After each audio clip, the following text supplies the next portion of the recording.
कहते हैं कि कानून अंधा होता है, जिसका प्रतीक वो पट्टी है जो न्याय की देवी की आंखों पर बंधी है। लेकिन इस नए भारत में न्याय की देवी की आंखें अब खुल गई हैं। न्याय की देवी अब नए रूप में दिखाई देंगी, क्योंकि अंग्रेजों के समय से न्याय की देवी की आंखों पर पट्टी बंधी हुई थी, जिसे अब हटा दिया गया है। न्याय की नई मूर्ति के एक हाथ में तराजू है तो दूसरे हाथ में तलवार, जिसमें अब तलवार की जगह भारतीय संविधान ने ले ली है। न्याय की नई मूर्ति ये इशारा करती है कि न्याय अंधा नहीं है, वह संविधान के हिसाब से काम करता है। वहीं आपको बता दें कि ये कवायद CJI DY चंद्रचूड़ ने की है। उन्होंने इस नई मूर्ति को जजों की लाइब्रेरी में लगवाया है। इसे बनवाने का आदेश चीफ जस्टिस DY चंद्रचूड़ ने दिया था। कुछ समय पहले ही अंग्रेजों के समय से चले आ रहे कानून बदले गए हैं। अब भारतीय न्यायपालिका ने ब्रिटिश कालीन परंपराओं को भी पीछे छोड़ते हुए नया रंग रूप अपनाना शुरू कर दिया है, जो नए भारत की तरफ इशारा करता है।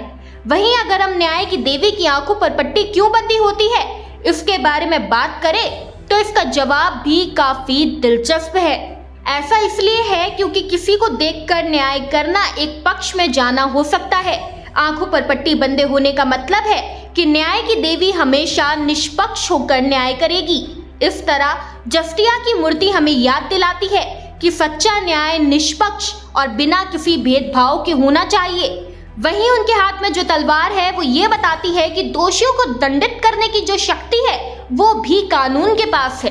न्याय की देवी, जिसे हम अक्सर अदालतों में देखते हैं, ये यूनान की देवी है। उनका नाम जस्टिया है और उन्हीं के नाम से जस्टिस शब्द आया है। उनकी आंखों पर बंदी पट्टी दिखाती है कि न्याय हमेशा निष्पक्ष होना चाहिए।